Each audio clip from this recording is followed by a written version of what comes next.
Taiwan, an insider guide. My foreign friend's first trip in Taiwan, an insider guide. 蔡伟一。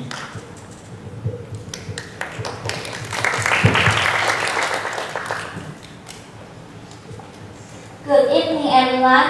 I'm Erica, and I'm from Taichung, the middle part of Taiwan. So it's coming to the end of the year, and winter vacation is just around the corner. Are you planning to visit any places in Taiwan? This winter vacation would be interesting for me. Let me tell you why. My sister Jamie has been working in the Netherlands since 3 years ago. This year I'm alone and nobody to play with me at home. Therefore, every time when Jamie is back to Taiwan, I'm always the happiest one in my family. Last month, my sister told me that she and her Dutch boyfriend Tom will have a 2-week journey in Taiwan this winter vacation. It is a surprising news. What's more, my sister asked me to be their guide. This is a role that I have not taken before. Because every time I go out with Jamie, she is always the one that plans the schedule for me. All I need to do is follow her step, and she will take me to fun places and do fun things. Although this would be my first time, I'm sure that I can be an excellent guide. Delicious food tasting, beautiful landscape of nature, and Taiwan's traditional culture will be the 3 focuses. The first, Summer Lake will be the first stop of our trip. People who visit Summer Lake usually like to enjoy the beautiful scenery while cycling around the lake. But not many know that there is a tea museum up on the hills near the lake. It provides beautiful scenery just around the lake. What's more, inside the museum, you can learn about various kinds of tea in Taiwan. And there are tea ritual is a beautiful Taiwanese culture I would like to show them. So after the first stop at the lovely nature of Summer Lake, Lugang is another gem of Taiwan I'd like to show Tom. First, Taiwan is famous internationally for its food culture and the variety. Although I have been to Lugang for several times, mostly when my friends come to Taichung, I still like to bring them to Lugang. Because Lugang is near the sea, the seafood there are all fresh and delicious. The seafoods in the Netherlands is famous too. However, the cooking methods are of big difference compared to Taiwan. What's more, there are many baozi shops in Lugang. People line up and wait patiently to get freshly juicy baozi. And I think it is a good chance for Tom to try fresh juicy baozi and experience eating on the streets, which is not so common in the Netherlands. Secondly, Lugang presents the traditional side of Taiwanese culture. Almost in every alley, you can find a traditional Taiwanese temple, and the highlight is the Lugang Mazu Temple. It is well known for its elaborated sculpture decoration. To sum up, Lugang is a place full of different surprises waiting for travelers to discover. After visiting the middle part of Taiwan, the most highlighted part of this trip will be to visit Alishan National Scenic Area. Alishan is surrounded by several high mountains. The highest one is Data Mountain, which can reach 2,663 meters. The scenery there can be totally different during the 4 seasons. And this time we are going to Alishan in winter. Therefore, it might be a little difficult for us to see cherry blossom at its full blooms. However, that is not a big deal. Did you know that the Netherlands is a very flat country? There are no mountains in the Netherlands. So the hilly landscape would be a new experience for Tom. What's more, the Alishan Mountain Railway is a thing that Tom has never had before. The railway was opened in 1911, and because the mountain is steep, the railway goes zigzag up the mountain.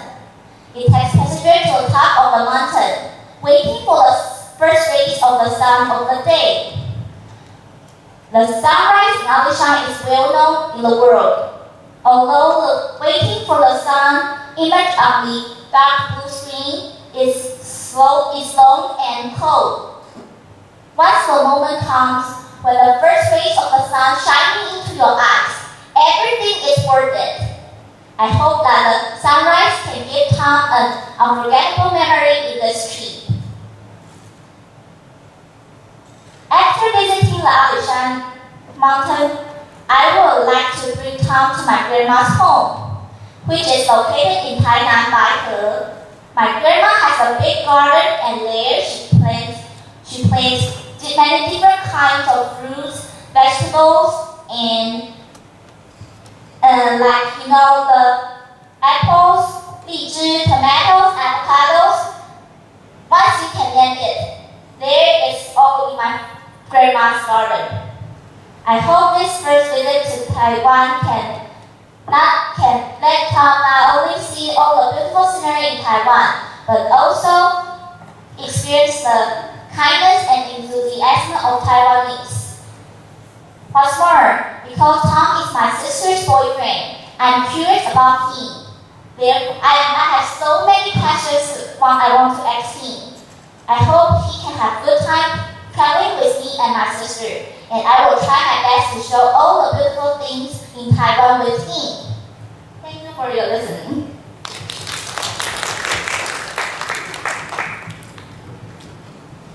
Thanks for contestant number 8 speech. Timer report. This is the 8th timer's report for contestant number 8, Cai Weiyi, 6 minutes and 51 seconds. Thank you. 1 minute silence.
Contestant number 9, Zhen Ziyin, An Unforgettable Journey. An Unforgettable Journey, Zhen Ziyin.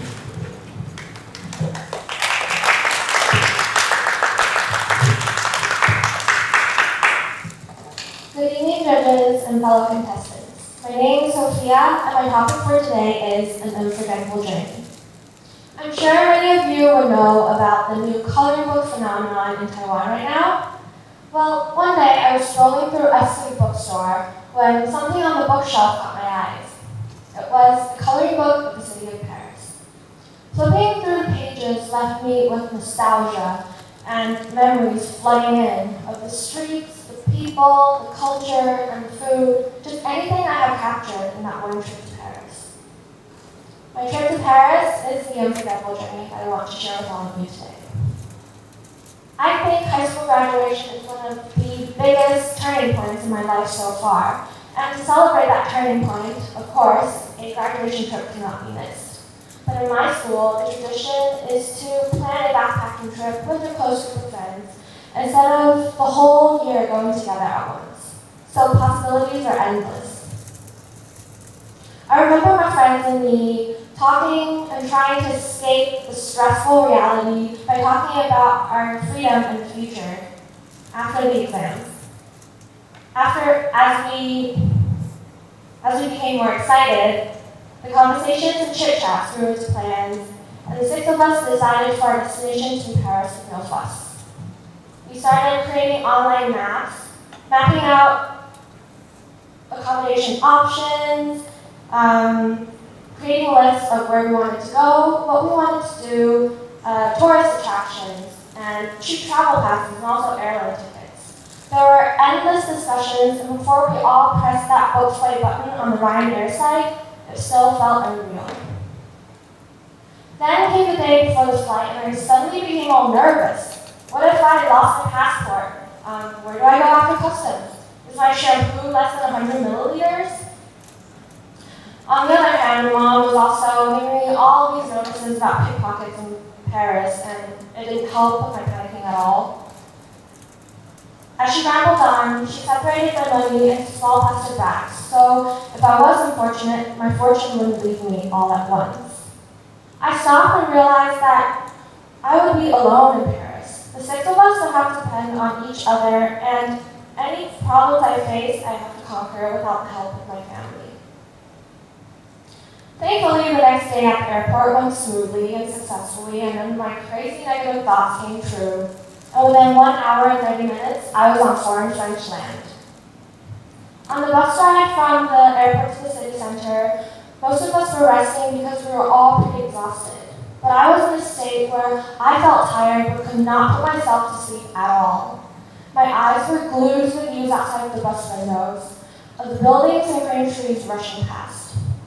I tried to blink as low as possible because who knows what I'll miss. It was like I had an empty photo album in my mind labeled Paris Graduation Trip. My eyes were the camera and I was capturing images nonstop. The instant I saw the Eiffel Tower in person was unforgettable. One moment, all of us were still trudging our way towards the tower, knocked out by the heat, and then the next, the Eiffel was standing there, glorious under the golden sun. Recalling this memory still makes my heart flutter. The Eiffel used to be just an image in my head, gathered from storybooks, from photos, from illustrations, and from movies. I jumped a little at the sight of it, to be honest, as if I'd seen an alien species. I could not believe myself that after 17 years, I finally had the chance to witness this historic piece of architecture with my own eyes. It was a great moment, and I still savor it. My friends and I stay at an Airbnb apartment, and to save money, we went to a nearby supermarket to buy some groceries for breakfast. We got the typical eggs, bacon, and butter, and then went next door to a boulangerie to buy a real French baguette. They wrapped up the baguette in the middle with a paper bag and gave it to us, and that was how we walked home. The baguette in one hand with both sides sticking out uncovered, and our groceries in another. I felt like I was living the life of a true Parisian that day. Paris is known for its amazing food culture, like their crepes and their omelets, and so many more, but these 2 are my favorite. One lunch, we decided to go to a crepe restaurant and buy something to eat, but we found out that it was going to be much harder than we thought because of the astounding number of crepe restaurants on the street next to our apartment. We counted 14 in total. The 6 of us walked back and forth comparing menus and prices, and it took us a while before we finally settled down for something to eat and to enjoy our meal. Pieces of memories like these are so small and it seems so unremarkable, but to me they're probably one of the most memorable because of how unique they are. Who else is going to be able to tell you that the street next to Rue de l'Ambre in Montparnasse has 14 crepe restaurants for you to choose from?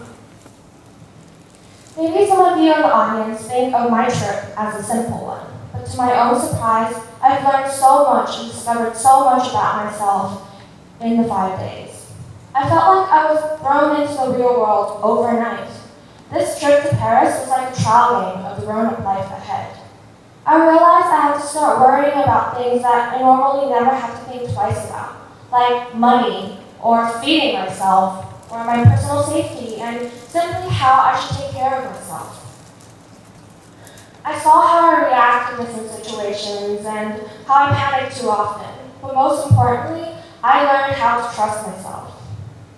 If my high school graduation is the first turning point, then I would say my Paris trip would be the second.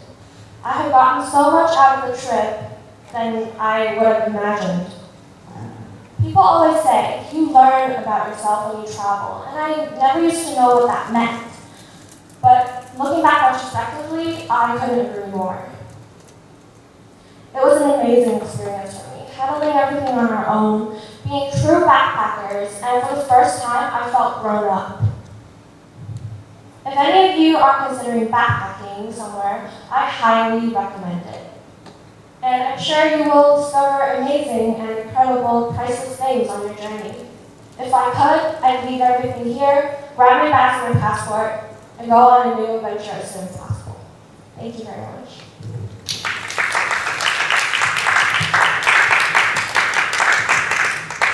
Thanks for contestant number 9 speech.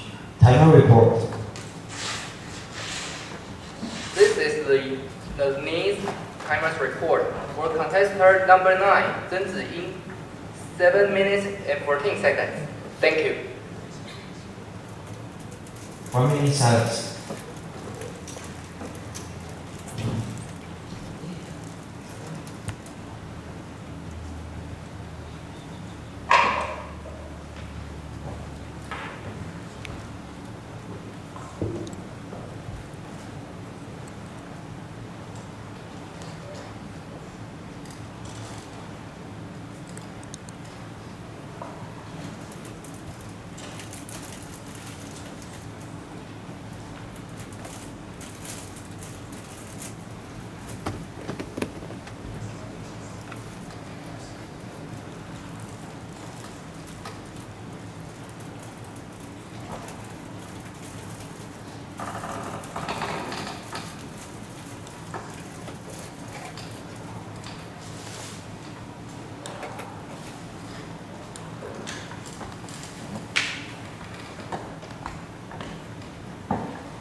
Contestant number 10, Daphne Lee. What it means to be Asian American. What it means to be Asian American. Daphne Lee.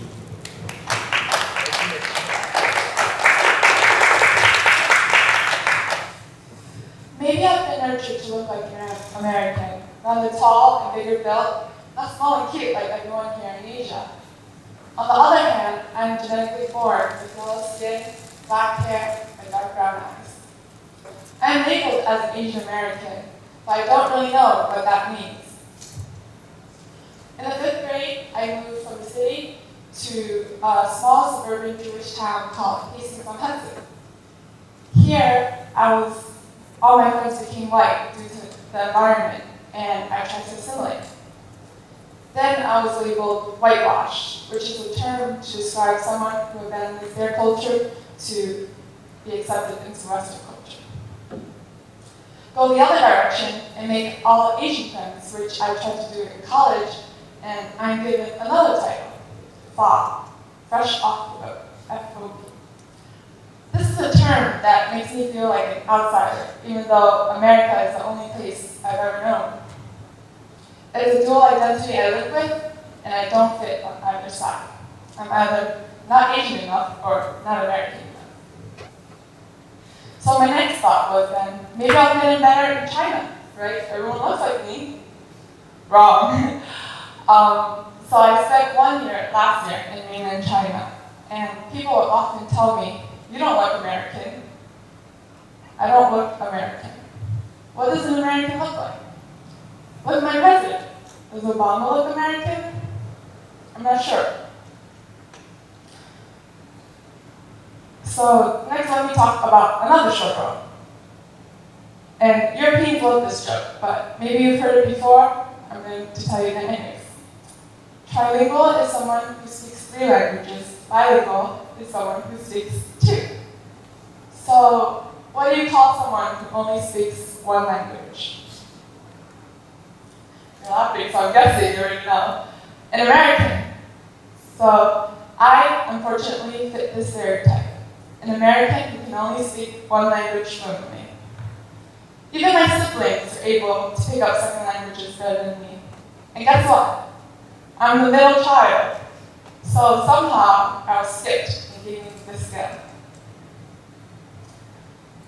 Although learning Mandarin is still a slow and long journey for me, making progress feels very rewarding.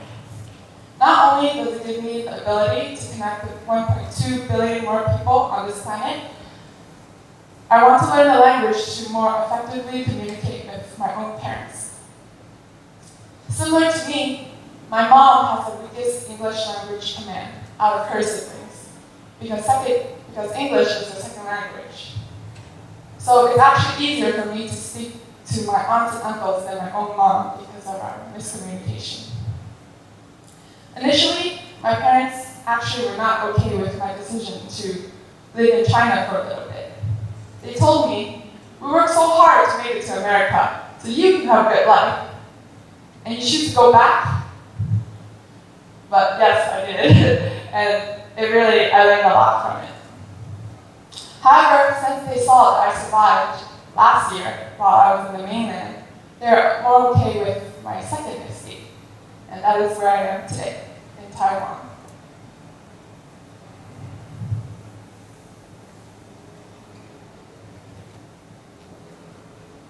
But earning approval was still difficult for other reasons.